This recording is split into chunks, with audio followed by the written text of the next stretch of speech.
All right, hello, and welcome to another episode of Moose's Gear Goo Review. I'm Moose, and here we are. It's Friday, February 1st, 2019, and all I can say is the last week, the last 3 days were frigidly cold. For those viewers that don't know me or do know me, um, I am from Minnesota. I live in Minnesota, just in the North Metro, so not too far from St. Paul or Minneapolis. And I kind of decided to talk about this because I know that I have some friends, both in the knife community, that are also YouTube tubers that are from the South or from Florida. And there's a number of other people from across the globe that follow my channel. And I just kind of wanted to put this out there and see what people think or what they have heard about the polar vortex. So this week, specifically in Minnesota and across the Midwest or the northern United States as well as Canada, there's what is called a polar vortex. And that sounds way too cool. I mean, it's a cool name. It just sounds awesome. But basically, I'll read a definition of it here. But in short, a polar vortex is a low pressure area, a wide expanse of swirling cold air that is parked in polar regions. During winter, the polar vortex at the North Pole expands, sending cold air southward. This happens fairly regularly and is often associated with outbreaks of cold temperatures in the United States. So that's a definition according to Side Jinx. I don't know why I picked that, but whatever.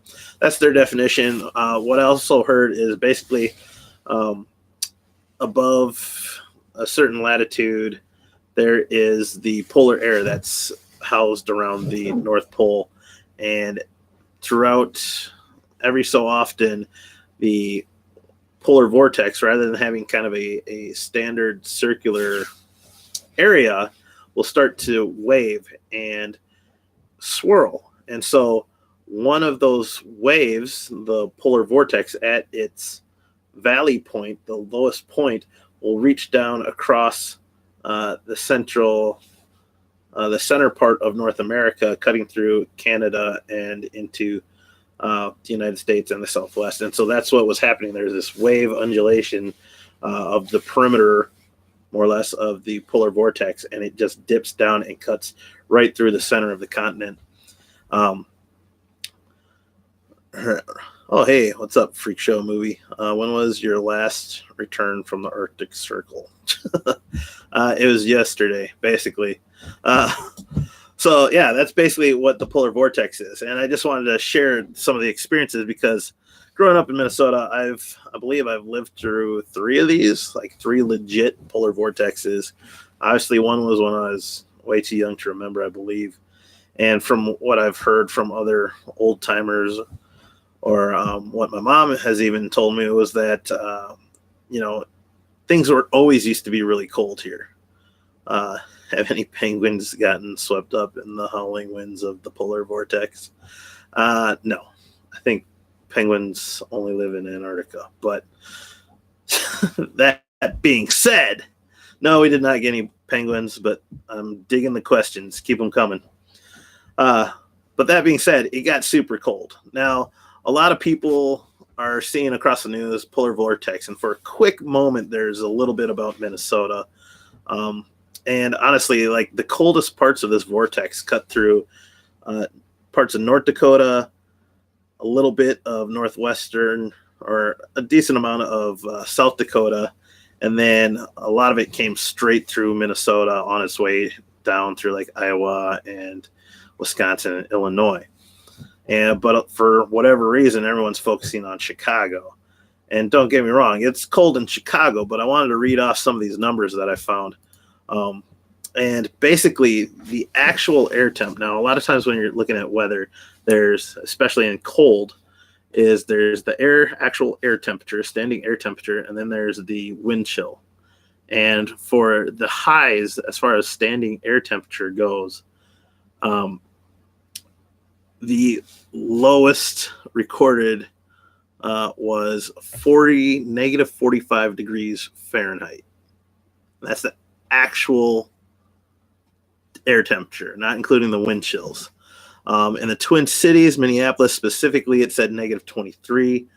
I know personally, when I went out the one day, it was anywhere between negative 35 to negative 37 at the coldest, and that's just north of the metro in White Bear Lake. And if you've ever, it's hard to almost fathom what that cold would feel like, but if you ever walk outside, I'll give you a kind of a general rule that I follow when it comes to the frigidness, and that is if you have squeaky snow, then it's 10 below. And as much as that sounds weird, literally the snow, it's so cold that the snow squeaks with every step that you step on it. So that's kind of my general rule. But any thoughts on how Gore-Tex holds up in Vortex? That's a good question. I don't think you have to worry about Gore-Tex even keeping things waterproof because all the water's frozen. So I think Gore-Tex holds up okay. But I will talk about textiles in a quick heartbeat here. So yeah, actual standing temperature, 45 degrees. I went out to start my car at 1 a.m. And that was negative 29 degrees. It dropped another like 5 to 7 degrees by that morning. So yeah, in the Twin Cities, negative 23 to 28. Now, when you factor in the actual wind chills, up in the highest northern part of Minnesota, right in the little chimney top that cuts into Canada, it was recorded that we had negative 65 degree wind chill. Negative 65 degree wind chill Fahrenheit. That's just insane. Locally in the Twin Cities, we had anywhere from negative 55 to 59. And I will say on that, I think it was Wednesday. No, Tuesday night into Wednesday, the wind was just howling. It made you think like your car was not made out of metal. It was so windy, so cold that you just felt it almost coming through the metal. So it was just insane. Did your beard freeze into a squeaky snowman? No, my beard did not freeze. Although I will say that condensation did start to accumulate. And I did start to get some ice crystals forming. If I would have stayed out a little longer, it would have happened. Texting, styling, these fools. That's Cold Lake of the Woods. Okay, that's called Lake of the Woods. Yes, that is called Lake of the Woods. I am very interested in textile manufacturing, if you know what I mean. What is your favorite loom? I'll just say fruit because that's the only loom I know. So thank you for the question, Freak Show. But I will say, now kind of describing what it's like when it's that cold. First off, you've probably seen everyone throw boiling water in there and it turns to smoke or fog or evaporates in an instant, just freezes. The other thing is when it's that cold, besides the snow squeaking, your clothes, no matter what fabric it is, whether it's wet or dry, even if it's dry, it feels like your clothes have turned into like plastic. So if you ever had like a plastic shower curtain or like a chip bag, it just gets crinkly with every little motion. It's so cold that your clothes, even the softest fabrics, will start to just feel plasticky, and it has that crinkly sound to it. So that's another thing to know. Now, as far as like surviving, I told you I got up and I went out and started my car at 1 a.m. Now, typically, anytime you're like negative 10 below or lower, if you have an older car, and this is what we used to do, even when I was younger, was things weren't necessarily as well insulated as they are in some of the newer cars. And depending on make and model, whatever, you have to go out and actually start your car because you want it to run and you want to make sure that all the systems and the fuel injectors and everything is running smoothly. But it's so cold that gasoline can actually like become like a gel. It won't freeze, but it becomes like gelatinous. And that prevents your car from actually saying, hey, Bobby, what's happening? Thanks for joining me. And so, Bobby, I know you're from California. And you survived your first polar vortex. So that's exciting. But yeah, and he actually, Bobby is a friend of mine, and I believe your car stopped working or froze up, and that's what happened. I had, that's why, and I probably should have told you this, and I don't know if anyone told you this, Bobby, but um, you got to go out in the middle of the night and start your car, run it for a while till it warms up and just gets the system running, and even maybe take it for a short drive if you have to. And then you go back to sleep, and then you wake up again at 6 a.m. to start your car if you want your car to start, because you don't know if your car will actually make it. And if it doesn't and it freezes and it seizes up from the cold, then you actually have to wait till it warms up. And my mom said when I was younger, their car completely froze solid, and they had to actually have it towed into a shop and bring it indoors for it to warm up, and the car would then work again. So that's one thing to survive the polar vortex is getting up and starting your car in the middle of the night. How many Yugas did you drive up into the vortex? What? Do you ever try to jump your Yugo over the vortex? Yugos are known to be one of the best vortex vehicles. A Yugo? When did I say Yugo? I don't remember. My mom's starting her car every 4 hours. Exactly. And that's kind of what you have to do if you want to survive the vortex, the polar vortex. We'll call it the PV, polar vortex. So yeah, that's one thing. The other thing is depending on how old your house is and how it's designed, water pipes can actually freeze. Especially have like water pipes coming through the basement, and where I live, the water pipes actually froze. So it's just crazy. And then you have to go through a whole host of different home remedies to try to make it unfreeze, and you got to hope that the pipes don't break. Um, so yeah, so if it freezes, you got to put a space heater and put some like hot light bulbs down there and turn it up and get the temperature to rise so that you can actually, um, yeah, you can actually have water. And the one time it got so cold that the actual city water pipes that are buried underground actually froze. So it's pretty crazy. Mom's knows what's up. How old is your house? I believe this house is 70 years old. Tyrone, did the vortex hit Boston? I don't know. Did you ever swing a frozen water pipe like a big old Gandalf stick? No. I love these questions. I like the image, Balrog, Slan, Boston got vortex. Now, the other thing, I told you the wind chill.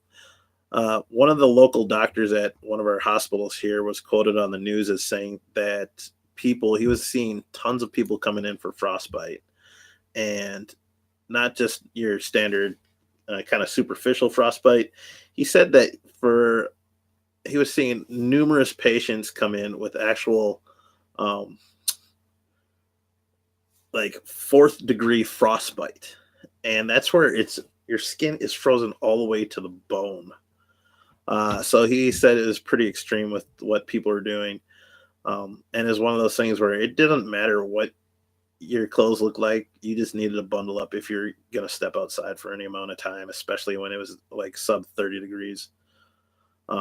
So that's that.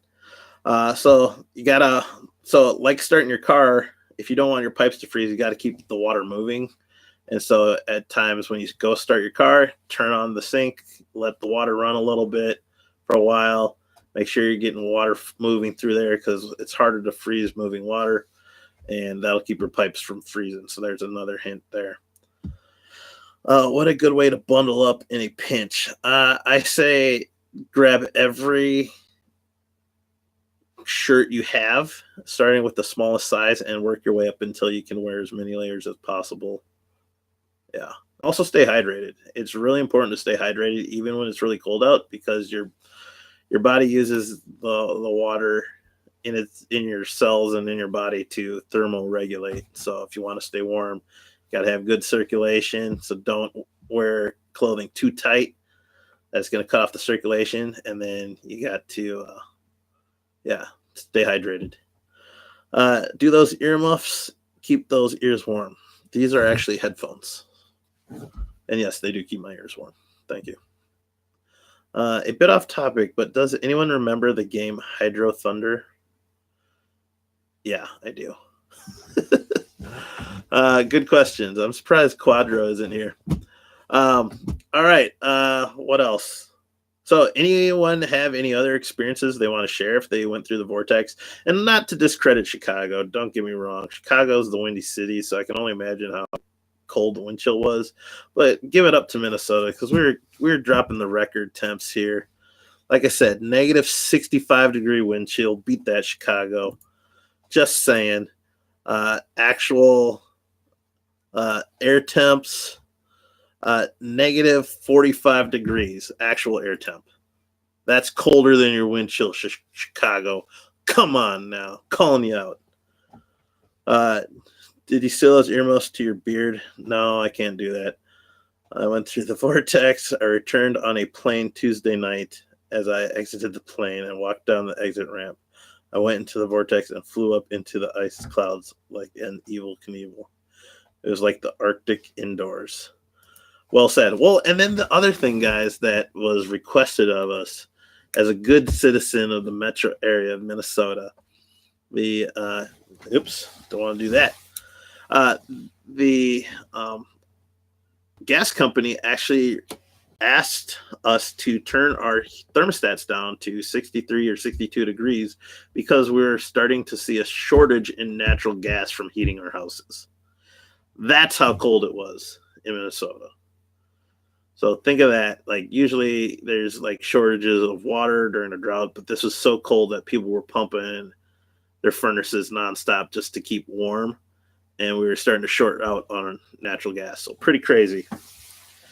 Yeah, the other thing too, they also recommended people not to breathe the Arctic air. So they recommended not going outside and breathing the air because it could damage your lungs. So pretty crazy. It's like I was in John Carpenter's The Thing. Exactly. Right? Just no aliens. So like you don't even need aliens to kill you. The Arctic will kill you on its own. Like that's it. That's why people eat whale fat and stuff. Because you gotta stay hardy. Gotta stay hardy and bulk up. Stay warm. So yeah. That is that. Let's talk about EDC real quickly because I want to tell you what I'm carrying. What do I got today? I got the Kershaw the CRKT Pilar XL or large. This is the new one, the blacked out version in D2, G10 handle scale, slightly larger than the original Pilar, and it's a flipper. Digging it, loving it. So I'll set that right there. Oh, come on, work with me here. And then what else I got? Oh, I got a secondary knife. Once again, I got this guy, a square head. Square diggity. Square head. Stay. Whatever. And then, what else? Got a pocket pen, Polka pen. Carry one of these, come in handy. And then cell phone, wallet. I did get this in the mail today. It's pretty thin. It's kind of like a badge holder. It's by a company called MagPal. But it's kind of like out of this OD green, kind of rubberized fabric. It's supposed to be really durable. They make wallets and other like little pouches. But this is a cheap one. Thought I'd give it a shot. I'm actually going to use it tonight. And it can hold like your license, a credit card, and some cash. I'm going to test it out when I go dancing. So we'll see what that's like. MagPal. And then two, I've had one of these for a while. Finally got around to doing the review and looking forward to posting this for you guys. This is the Outdoor Edge Slide Winder. Super awesome. Highly recommend that. And yeah, so let's see some more questions. Any childhood memories to share? No, I feel like when I was younger and there was a polar vortex, there's usually more snow, or we had already gotten a lot of snow and then it got really cold. But with that snow, it actually kind of helped insulate the area. But I don't know, that was back then. Is that a Dennis Rodman card? I don't know. Have you ever danced and a knife fell out of you? Actually, yes. There's been a couple of times when my knives have fallen out of pocket, and um, one was at the butcher shop, one was dancing, but the knife didn't deploy. Uh, and other times, and what happens usually is I'll be sliding, pulling my jacket off, or pulling my backpack up or something, and it gets caught on the actual pocket clip. So on the actual pocket clip, and then that'll pull the knife out of the pocket. But as long as it doesn't get caught on the pocket clip, there should be no issue. Now, if you look at this knife, it's a little bit more rounded. It's kind of harder to get under there, but some of the other ones with sharper edges are easier to get under, and that's how you lose your pocket knife. Good question. Can you drop some beats on your glowing beat machine? This, no. No, I cannot. No, I can't. This? Does that look different? Ooh, look at that one. We'll just leave that. That reminds me of Kit from Knight Rider. In an action movie type situation, is it appropriate to toss a pocket knife to your bro as long as it's closed and not full tang? I kind of think pocket knives should be treated similar to like guns, and just treat them like they're loaded. Um, you know, if it was like a Swiss Army knife, yes, I'd maybe toss it. But some of these other ones, specifically flippers, anything that's spring assisted or automatic, you should never throw. Never throw them to somebody else, because it doesn't take much for someone to catch it wrong and trigger the deployment mechanism, and then you have an open knife and potential for injury. So, no, I don't think I wouldn't recommend tossing, no matter what the situation. It's a tool. It's there to help, and it can potentially harm you if you use it improperly. So, knife safety, number one. It's not a weapon. It's a tool, and handle it appropriately. All right, guys. I don't even know how long I've been running this. 23 minutes. Ay caramba. Yeah. So only in an action movie type situation then. No. If you absolutely have to, no, I can't recommend that. Let's open those doors behind you. No. It's just a closet with crap in it. All right. Any other pertinent questions about the polar vortex? Don't be afraid of cold. It finally has warmed up. Today, I think the high was like 12 degrees or 11. And even at -1 degrees, it was like, oh, sweet, I can walk outside. And for most people, if you're from Florida, whatever, you're going to think that's cold. So, but yeah, pretty awesome. Survived the polar vortex. Kudos to anyone in Minnesota who survived it, and anyone else around the country who survived it. The funny thing, I haven't really heard anything from Canada, and I haven't really looked. But they're north of us, so I have to assume that the temperatures were even colder, so more Arctic-like. But it is what it is. Last couple of questions. Future closet episode, probably not. Freak show. What lies behind? Have you treasures? No. And have you have a big of toboggan in there for riding the waves of the vortex? I reckon. No, I don't have a toboggan. true vortex stories, toboggan episode. Yeah, guys, if you have vortex stories or something shocking that you saw happen in regards to the vortex, comment down below. I'm sure other people would love to hear it and check it out. Other than that, guys, is Bigfoot in there? God, I wish. Other than that, guys, thank you so much. Remember, like, comment, and subscribe.